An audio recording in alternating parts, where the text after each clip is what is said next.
जय श्री राधे कृष्ण। आप सभी का हमारे YouTube चैनल पर बहुत बहुत स्वागत है। आइए सुनते हैं श्री सत्यनारायण व्रत की कथा। भगवान सत्यनारायण का पूजन किसी भी दिन जो कि संध्या काल के समय में किया जाता है, विशेषकर पूर्णिमा तिथि और अमावस्या तिथि के दिन भगवान सत्यनारायण का पूजन करना, यह सब बड़ा ही पुण्य फलदायी माना गया है। जो भी भक्त सच्ची श्रद्धा के साथ, नियम और निष्ठा के साथ में भगवान सत्यनारायण का पूजन करते हैं तो उन्हें मनोवांछित फलों की प्राप्ति होती है।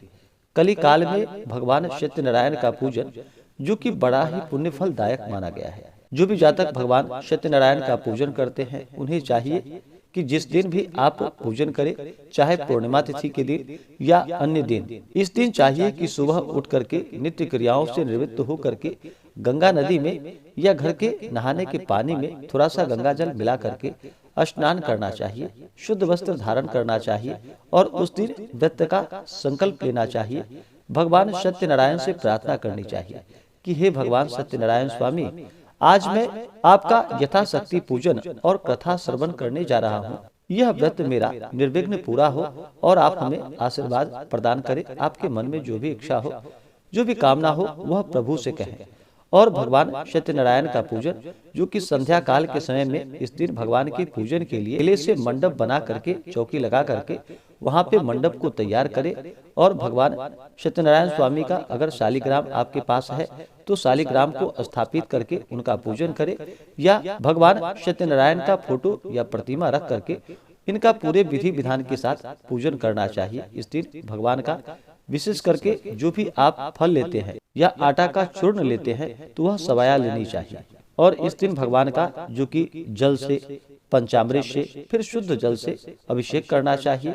उसके बाद भगवान सत्यनारायण स्वामी को पीला वस्त्र अर्पित करनी चाहिए, फिर उन्हें पीला पुष्प चढ़ानी चाहिए। उसके बाद भगवान को पीला चंदन अर्पित करे।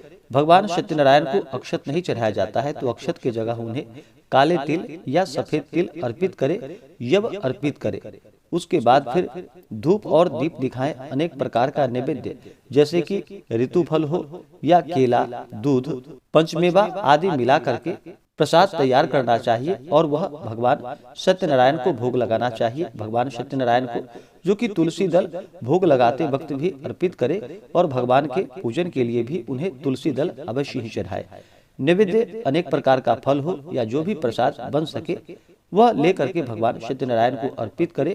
फिर जल से आचमनी करवाएं। उसके बाद मुख शुद्धि के लिए पान पत्र, सुपारी, लौंग, इलायची के साथ में अर्पित करे। उसके बाद सत्यनारायण व्रत का कथा श्रवण करे। उसके बाद फिर भगवान की आरती करे। किसी भी प्रकार के पूजन में सबसे पहले भगवान गणेश जी का पूजन किया जाता है, तो पहले भगवान गणेश जी का पूजन करे। अगर कलश स्थापित कर रहे हो तो कलश देवता का पूजन करे। कलश में वरुण आदि देवताओं का आवाहन करे। उसके बाद नवग्रह इंद्रादि दस्तिपाल देवताओं का पूजन करे। दिन में पूजन होने पर सूर्यादि पंच देवता का और रात्रि में, शाम के समय में पूजन होने पर गणपति आदि पंच देवता का पूजन करे। उसके बाद फिर भगवान सत्यनारायण का पूजन करते हुए कथा श्रवण करे, भगवान की आरती करे। उसके बाद फिर प्रसाद को ग्रहण करे। इस प्रकार से भगवान का पूजन करना चाहिए। इससे भगवान सत्यनारायण अति प्रसन्न होते हैं और अपने भक्तों को मनोवांछित फल प्रदान करते हैं। तो आइए सुनते हैं श्री सत्यनारायण व्रत की कथा। अगर आप सत्यनारायण व्रत कथा के लिए ब्राह्मण दक्षिणा, अन्नदान, वस्त्रदान आदि के लिए देना चाहते हो तो आप अपने श्रद्धा और सामर्थ्य के अनुसार हमें डिस्क्रिप्शन में जाकर के वहां से गूगल पे, फोन पे या अकाउंट नंबर के माध्यम से आप अपने श्रद्धा और सामर्थ्य के अनुसार हमें ब्राह्मण दक्षिणा प्रदान कर सकते हैं। तो आइए सुनते हैं श्री सत्यनारायण व्रत की कथा। तो बोलिए प्रेम से श्री सत्यनारायण स्वामी की जय, सर्वदेवी देवता की जय। आइए पहले भगवान श्री सत्यनारायण स्वामी का ध्यान करते हैं, फिर 1 से लेकर के 7 अध्याय कथा को श्रवण करेंगे। ध्यायेत सत्यम गुणातीतम गुणत्रय समन्वितम लोकनाथम त्रिलोकेशम पीतांबरधरम हरिम इंदिवर दलश्यामम शंख चक्र गदाधरम नारायणम चतुर्बाहुम श्रीवत्स पदभूषितम नीलवर्णम पीतवस्त्रम श्रीवत्स पदभूषितम गोविंदम गोकुलानंदम जगतः पितरम कुरु। तो बोलिए प्रेम से श्री सत्यनारायण स्वामी की जय। अथ प्रथमो अध्याय। एक समय प्राणियों के हित चाहने वाले समस्त मुनियों ने परम रमणीक नैमिषारण्य क्षेत्र में मन को प्रसन्न करने वाली सभा की। उसी समय अति तेजस्वी व्यास जी के शिष्य श्री सूत जी शिष्य गणों के सहित हरि नाम स्मरण करते हुए वहां आए। समस्त शास्त्रों को जानने वाले श्री सूत जी को आते देखकर महातेजस्वी सौनक आदि मुनिगण खड़े हो गए।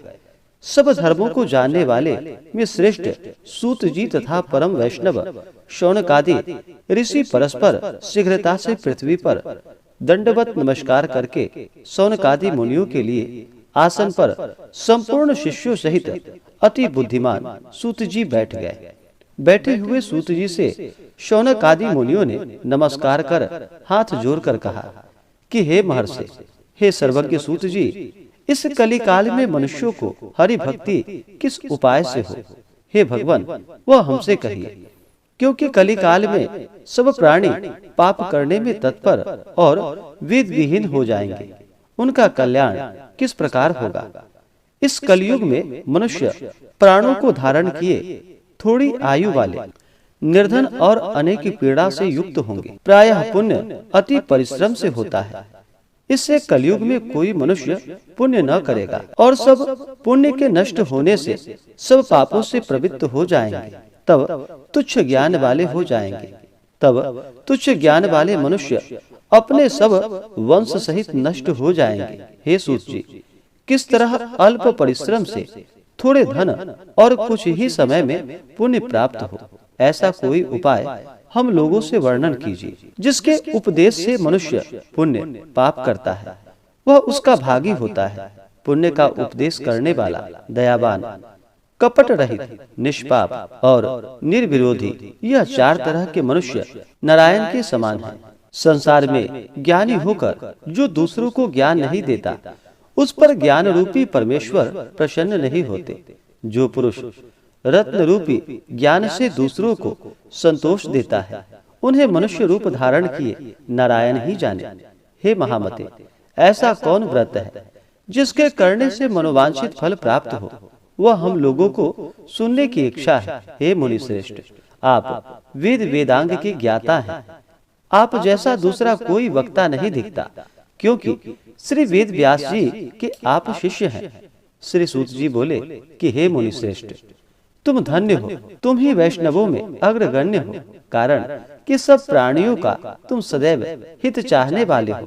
हे सौनक, सुनो, मैं आपसे उस उत्तम व्रत को कहूंगा जिस व्रत को नारद जी ने लक्ष्मीपति भगवान से पूछा था और जिस प्रकार भगवान ने नारद जी से कहा। हे ऋषिगण, उसे सावधान होकर सुनो। इस प्रकार से श्री स्कंद पुराण रेवाखंडे श्री सत्यनारायण व्रत कथा प्रथम अध्याय पूर्ण हुआ। तो बोलिए प्रेम से श्री सत्यनारायण स्वामी की जय। अथ द्वितीय अध्याय। एक समय नारद जी समस्त प्राणियों के हित की इच्छा से अनेक लोकों में घूमते हुए मृत्यु लोक में आए।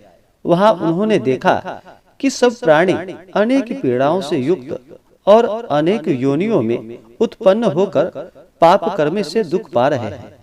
यह देखकर विचार किया कि इन लोगों का दुख किस प्रकार दूर हो। ऐसा मन में विचार कर विष्णु लोक को गए। वहां जिनके शुक्ल वर्ण चार भुजाएं हैं, जिन्होंने शंख चक्र को धारण किया है और वनमाला से सुशोभित देवेश नारायण हैं, उनको देखकर स्तुति करने लगे। नारद जी बोले कि हे महाराज, आप वचन और मन से न कहने न धारण करने के योग्य अनंत शक्ति युक्त और निर्गुणात्मक हैं। हे महाराज, आप सब प्राणियों के उत्पन्न करता और भक्तों के दुख नाशक हैं।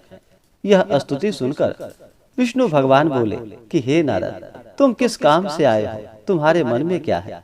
हमसे जो पूछोगे वह हम कहेंगे। नारद जी बोले कि हे नाथ, मृत्युलोक के सब प्राणी अनेक योनियों में उत्पन्न होकर जिस पाप कर्म से क्लेशित हो रहे हैं, हे महाराज, जिस छोटे उपाय से उनका क्लेश दूर हो, वह उपाय मैं सुनना चाहता हूँ। भगवान बोले कि समस्त जनों पर कृपा कर तुमने बहुत अच्छा प्रश्न पूछा है, जिसके करने से मनुष्य मोह से छूट जाए। मैं ऐसा उपाय कहता हूँ, उसे सुनो। हे नारद, जो व्रत तीनों लोकों में अति दुर्लभ है, वह आज आपके कहने से प्रकाशित कर रहा हूँ। वह सत्यनारायण का व्रत है, जिसको विधि पूर्वक करने से इस लोक में सुख और परलोक में मोक्ष मिलता है। यह सुनकर नारद जी बोले, इस व्रत का क्या फल है और पूर्व में किसने किया था, किस समय यह व्रत करना चाहिए, आप विस्तार पूर्वक कहिए। श्री भगवान ने कहा कि इसके करने से दुख शोकादि का नाश, धन धान्य की वृद्धि और संतति की प्राप्ति तथा सर्वत्र विजय प्राप्ति होती है। इस व्रत में मनुष्य भक्ति श्रद्धा युक्त किसी भी दिन सायं काल में यानी कि शाम के समय में श्री सत्यनारायण की पूजा करे और भाई बंधु तथा ब्राह्मणों के साथ धर्म युक्त 1.25 सेर उत्तम नैवेद्य भोग लगावे। केले का फल, घी, दूध और गेहूं का चूर्ण लावे। गेहूं का चूर्ण ना हो तो चावल का चूर्ण, खांड अथवा गुड़ मिलावे। 1.25 पाव अथवा 1.25 सेर के हिसाब से मिलाकर भक्ति से श्री सत्यनारायण भगवान को नैवेद्य लगावे। बांधवों के साथ कथा सुनकर ब्राह्मणों को दक्षिणा दे। श्री सत्यनारायण के प्रसाद को अपने भाई बंधुओं के साथ खाकर रात्रि में नृत्य गीत आदि करे। तदंतर सब श्रोतागण श्री सत्यनारायण भगवान का स्मरण करते हुए अपने अपने घर जाए। इस प्रकार व्रत करने से मनोवांछित फल प्राप्त होता है। विशेषकर इस कली काल में पृथ्वी पर इससे बढ़कर दूसरा कोई उपाय नहीं है। हे नारद, जिन्होंने इस व्रत को पहले किया वह कथा सुनो। काशीपुरी में निर्धन शतानंद नामक एक ब्राह्मण क्षुधा पिपासा से दुखित नित्य पृथ्वी पर भिक्षा मांगने हेतु घूमता था। ब्राह्मण प्रेमी भगवान नारायण ने दुखित ब्राह्मण को देखकर बूढ़े ब्राह्मण का रूप धारण कर अति आदर से पूछा कि हे विप्र, किस कारण पृथ्वी पर आप नित्य घूमा करते हैं? यह हमारी सुनने की इच्छा है। यदि आपकी इच्छा हो तो कहिए। ब्राह्मण बोला कि मैं अत्यंत दरिद्र हूँ, भिक्षा के लिए पृथ्वी पर भ्रमण करता हूँ। यदि आप कुछ जानते हो तो कृपा कर पूर्ण रूप से कहिए। वृद्ध ब्राह्मण बोले कि हे द्विजश्रेष्ठ, मनोरथ को सिद्ध करने वाला उत्तमोत्तम श्री सत्यनारायण का व्रत करो, जिसके करने से मनुष्य सब दुखों से छूट जाते हैं। वृद्ध ब्राह्मण रूपी श्री सत्यनारायण देव ने व्रत का विधान ब्राह्मण को बताकर वहां से फिर अंतर ध्यान हो गए। तदंतर ब्राह्मण शतानंद ने मन में निश्चय किया कि मैं कल ही श्री सत्यनारायण का व्रत करूंगा। इस चिंता में ब्राह्मण को रात भर नींद न आई। सुबह उठकर उसने यह निश्चय किया कि मैं आज श्री सत्यनारायण का व्रत अवश्य करूंगा। यह संकल्प कर भिक्षा मांगने को गया तो उस दिन उसको सब दिनों से अधिक मिला। उस द्रव्य से उसने अपने भाइयों के साथ श्री सत्यनारायण का व्रत किया। उसके प्रभाव से सब दुखों से छूटकर सर्व संपत्ति से युक्त हो गया। व्रत के प्रभाव से शतानंद नगर भर में श्रेष्ठ माना जाने लगा और तभी से वह ब्राह्मण हर महीने व्रत करने लगा। भगवान ने कहा कि शतानंद द्वारा किया हुआ श्री सत्यनारायण का यह पूजन है। इसको जानकर जो मनुष्य व्रत करता है वह सब पापों से छूटकर मोक्ष को पाता है। इस प्रकार पृथ्वी में इस व्रत को जो मनुष्य करेंगे उनका दुख अवश्य ही नष्ट हो जाएगा। इस प्रकार से श्री स्कंद पुराण रेवाखंडे श्री सत्यनारायण व्रत कथा 2 अध्याय संपूर्ण हुआ। तो बोलिए प्रेम से श्री सत्यनारायण स्वामी की जय। अथ 3 अध्याय। श्री सूत जी बोले कि हे शौनक, विष्णु भगवान ने जिस तरह कहा था वह तुमसे मैंने कहा, और दूसरी बात जो हो वह पूछो। शौनक जी बोले कि हे सूत जी, उस ब्राह्मण के बाद इस व्रत को किसने किया वह सुनने की इच्छा है। सूत जी बोले कि हे मुनियों, जिसने व्रत को किया वह सुनिए। एक समय वह द्विज निज धर्मानुसार निज बांधवों के साथ व्रत करने को उद्यत हुआ। उसी समय एक लकड़हारा वहां आया। भूख प्यास से पीड़ित काष्ठ के भार को बाहर रख ब्राह्मण के घर में जाकर उसने व्रत करते हुए ब्राह्मण को देखा। लकड़हारा नम्रता से हाथ जोड़कर प्रणाम कर बोला कि आप यह क्या कर रहे हैं, इसके करने से क्या फल होता है, वह विस्तार पूर्वक हमसे कहिए। ब्राह्मण बोला कि मनोरथों को देने वाला, दुख और शोक नाश करने वाला तथा सिद्धि को देने वाला यह श्री सत्यनारायण का व्रत है, जिसके प्रसाद से यह धन्य धान्यादि प्राप्त हुआ है। यह सुनकर लकड़हारा प्रसन्न हो प्रसाद को खाकर और जल पीकर वह भगवान श्री सत्यनारायण का ध्यान करता हुआ अपने नगर को चला गया। आज लकड़ी बेचने से जो द्रव्य प्राप्त होगा उसी से मैं श्री सत्यदेव के उत्तम व्रत को अवश्य करूंगा। ऐसा मन में वह विचार कर उसने लकड़ी को सिर पर रखा और जहाँ धनी लोग रहते थे उस नगर में गया।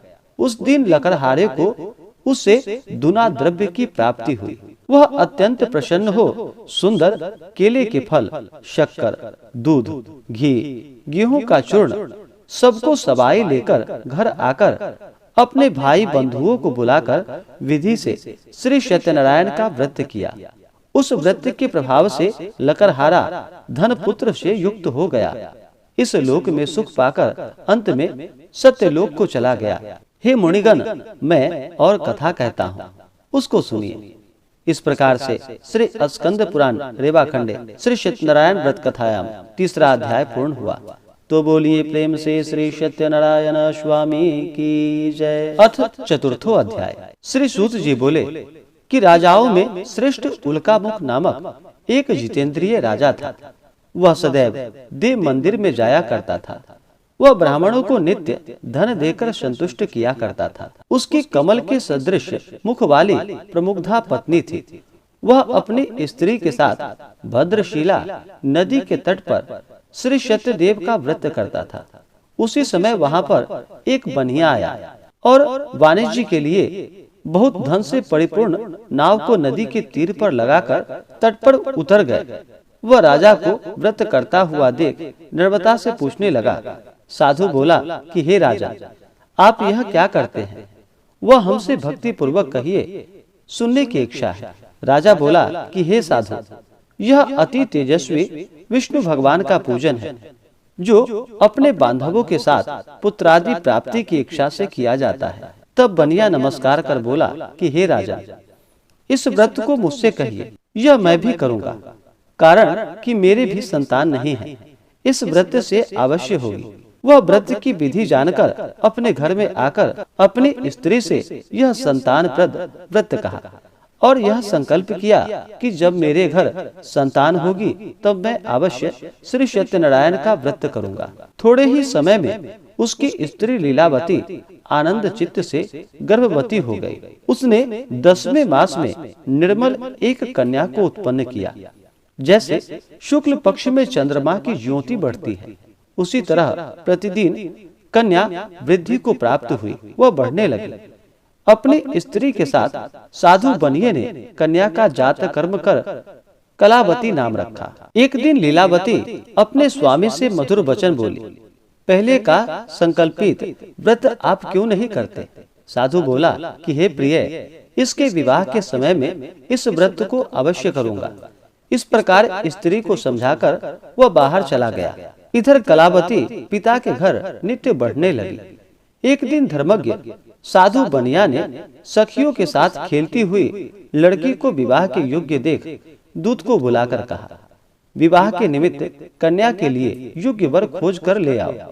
साधु की आज्ञा पाकर दूत कांचन नगर में गया। उस नगर में एक वणिक पुत्र को लेकर साधु के पास आए। उसने सुंदर गुण युक्त लड़के को देखा। जाति भाइयों के साथ प्रसन्न चित्त हो विधान पूर्वक अपनी कन्या का उस वणिक पुत्र के साथ विवाह कर दिया। अभाग्यवश विवाह के समय भी उस व्रत को साधु भूल गया। तब सत्यनारायण देव क्रोधित हो गए। कुछ दिन बाद निज कर्म में अति चतुर साहूकार व्यापार की इच्छा से अपने दामाद को लेकर समुद्र के निकट रत्नसारपुर नामक नगर में जाकर व्यापार करने लगा। इसी समय सत्यनारायण स्वामी ने साधु को प्रतिज्ञा से भ्रष्ट देखकर उसको श्राप दे दिया कि तेरे ऊपर भारी दुख पड़ेगा। उसी दिन चोरों ने राजा के धन को चुरा अपने पीछे देखते हुए साधु की दिशा को चले। दौड़ते हुए राजा के दूतों को आता देख डरकर धन को यहाँ ही रखकर वह छिप गया। राजा के दूतों ने साधु के निकट आकर राजा के धन को देखा तो साधु को बांधकर आनंद चित्त हो राजा के निकट ले जाकर बोला कि हे राजन, 2 चोर लाए हैं, इनको देखकर आज्ञा दीजिए। राजा साधु को देखकर अविचार से आज्ञा दे दिया। फिर तो उन्हें खूब बांधकर बंदी खाने में बंद कर दिया। इस प्रकार से श्री स्कंद पुराणे रेवाखंडे श्री सत्यनारायण व्रत कथा 4था अध्याय पूर्ण हुआ। तो बोलिए प्रेम से श्री सत्यनारायण स्वामी की जय। अथ 5वां अध्याय। श्री सूत जी बोले कि सत्यदेव की माया से चंद्रकेतु राजा ने उन दोनों बनियों के वचन को कुछ भी न सुना और उनका सब धन ले लिया। श्री सत्यनारायण के श्राप से साधु और दामाद के घर पर स्त्रियां भी बड़ी दुखित हो गईं। चोरों ने घर का धन भी चुरा लिया।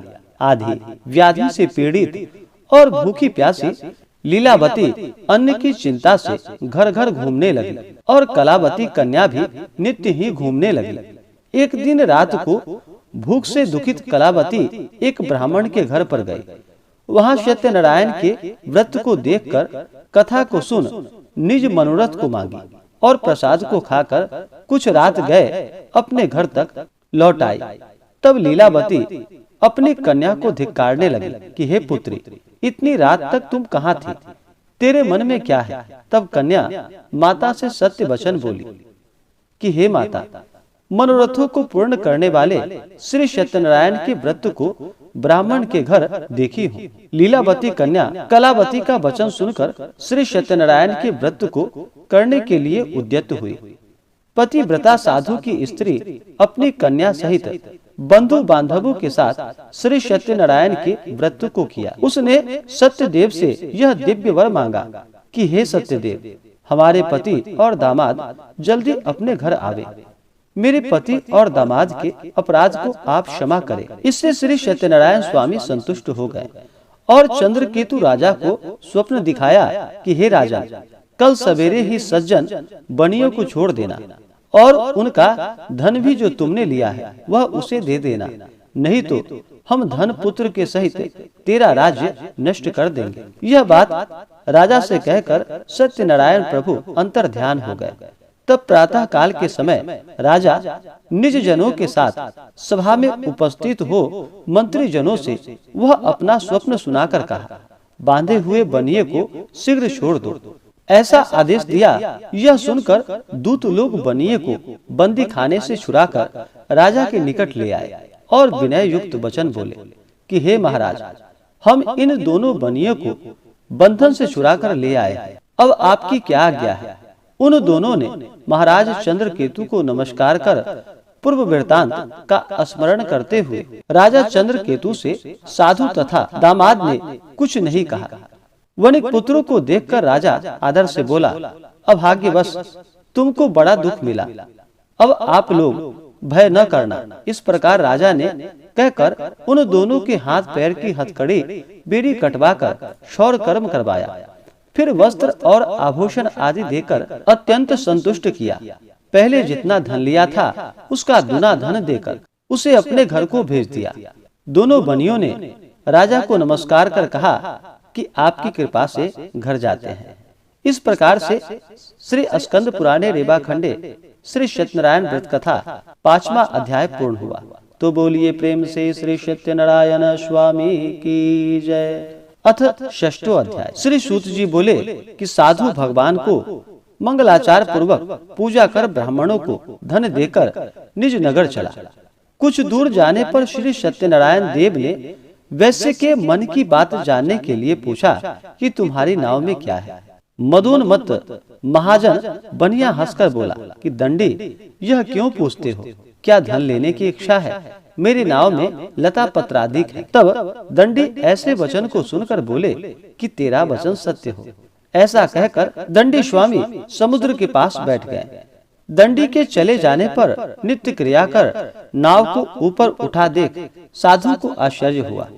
यूं ही उसने नाव में लताधिक देखा, त्यों ही मूर्छा को प्राप्त हो भूमि पर गिर गया और सचेत होने पर अति चिंता करने लगा। साधु से दामाद बोला कि व्यर्थ शोक क्यों करते हो, उन्हें दंडी महाराज ने श्राप दिया है, वे सब कुछ कर सकते हैं, इसमें संशय नहीं है, इसलिए उन्हीं की शरण में चले, क्योंकि मनोरथ उन्हीं से सिद्ध होगा। साधु दामाद के वचन को सुनकर दंडी के पास गया और दंडी को प्रणाम कर भक्ति से देखकर वैश्य आदर युक्त वचन बोला कि जो मैंने आपसे कहा था उस अपराध को आप क्षमा कीजिए।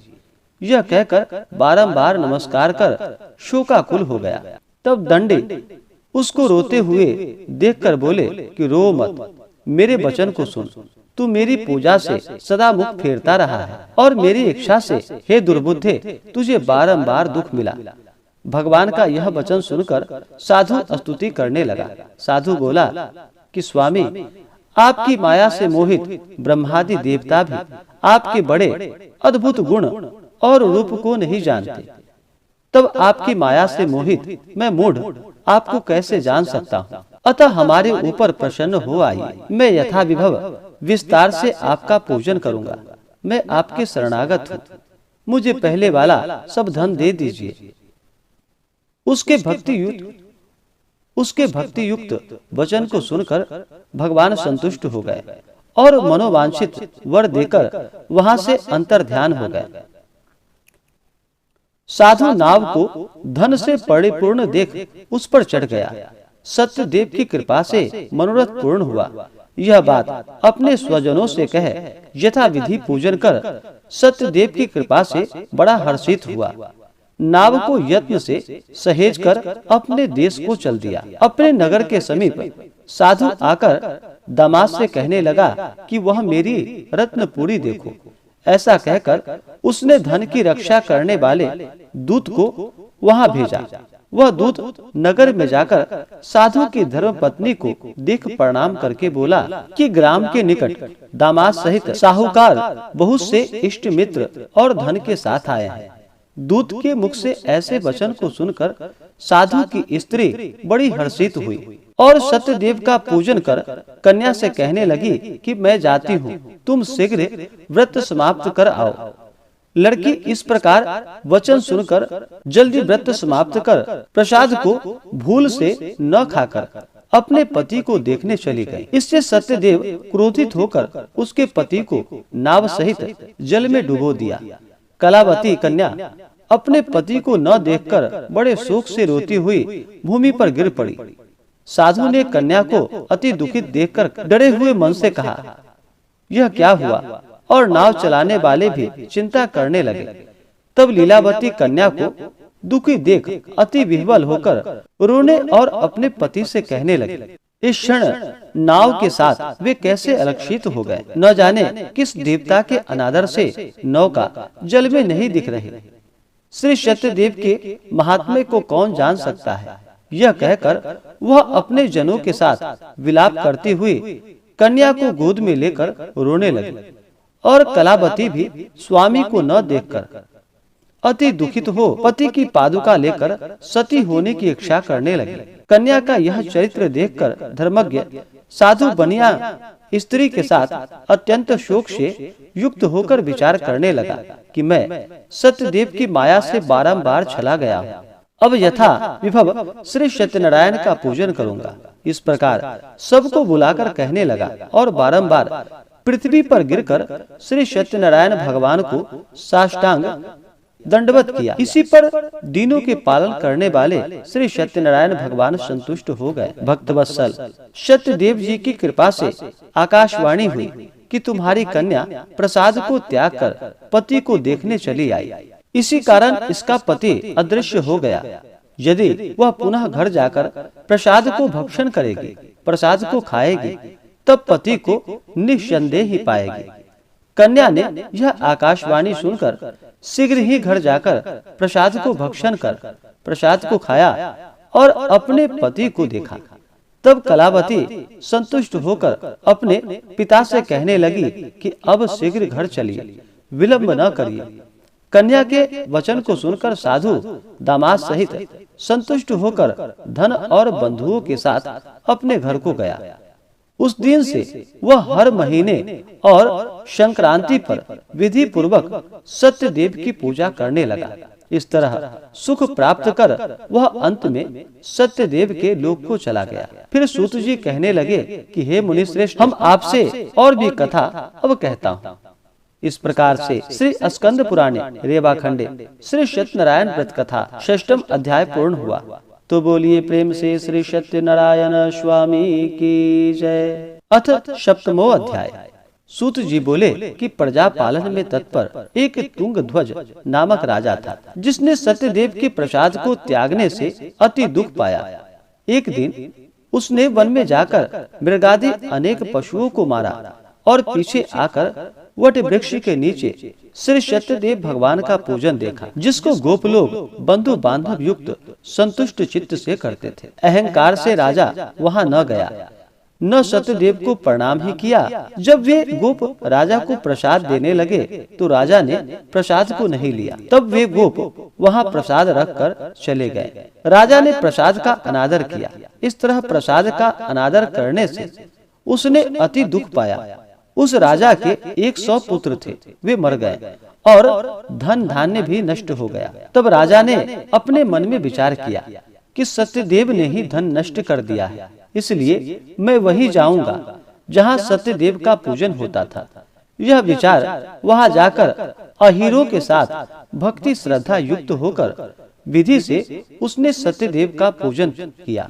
तब सत्यदेव के प्रसाद से धन पुत्रादि युक्त हुआ और इस लोक में सुख पाकर अंत में सत्य लोक को गया। जो प्राणी अति दुर्लभ इस सत्यदेव के व्रत को करते हैं और भक्ति युक्त होकर पवित्र फल देने वाली कथा को सुनते हैं, उसको सत्यदेव के प्रसाद से धन धान्यादि प्राप्त होते हैं। दरिद्र धन पावे, कैदी छूट जावे, भयार्त भय से छूटे, इसमें कोई संशय नहीं। इस पुनीत व्रत के करने से प्राणी सदा सुख पाकर अंत में सत्यदेव के लोक में जाता है। सूत जी कहते हैं कि हे विप्रो, मैंने सत्यनारायण के व्रत को आप लोगों से कहा, जिसके करने से मनुष्य सब दुखों से छूट जाता है। विशेषकर सत्यदेव की पूजा कली काल में फल देने वाली है। उन्हीं को कोई काल, कोई सत्य, कोई परमेश्वर, कोई सत्यनारायण और कोई सत्यदेव कहेंगे। सत्य रूपी विष्णु सनातन कलयुग में अनेक रूप धारण कर सबको वांछित फल देने वाले होंगे। हे मुनि श्रेष्ठ, जो प्राणी इसको पढ़ता या सुनाता है या जो कोई सुनता है, उसके संपूर्ण पाप सत्यदेव के प्रसाद से नष्ट हो जाते हैं, इसमें कुछ भी संशय नहीं। इस प्रकार से श्री स्कंद पुराणे रेवा खंडे श्री सत्यनारायण व्रत कथा 7वां अध्याय पूर्ण हुआ। तो बोलिए प्रेम से श्री सत्यनारायण स्वामी की जय। इसी प्रकार से जो भी भक्त, जो भी जातक सच्ची श्रद्धा के साथ भगवान सत्यनारायण का पूजन करते हैं, कथा श्रवण करते हैं, प्रसाद को ग्रहण करते हैं, तो भगवान सत्यनारायण की कृपा से उनके सभी प्रकार के दुख और कष्ट दूर होते हैं तथा सभी प्रकार के मनोरथ सिद्ध होते हैं। तो आशा करता हूँ कि यह जानकारी आपको अच्छा लगा हो। ऐसे ही ज्ञानवर्धक जानकारियाँ प्राप्त करने के लिए हमारे चैनल पे शुभ मुहूर्त, व्रत पूजा विधि, कथा, स्तोत्र, आरती आदि को सुनने के लिए चैनल पे अगर आप नए हैं तो चैनल को लाल बटन दबा करके सब्सक्राइब करें, साथ में बेल आइकन घंटी को दबाएं, ताकि मेरे वीडियो का नोटिफिकेशन आपको समय से मिलता रहे। वीडियो को लाइक करें, शेयर करें, सुखी रहें और स्वस्थ रहें। जय श्री राधे कृष्ण। धन्यवाद।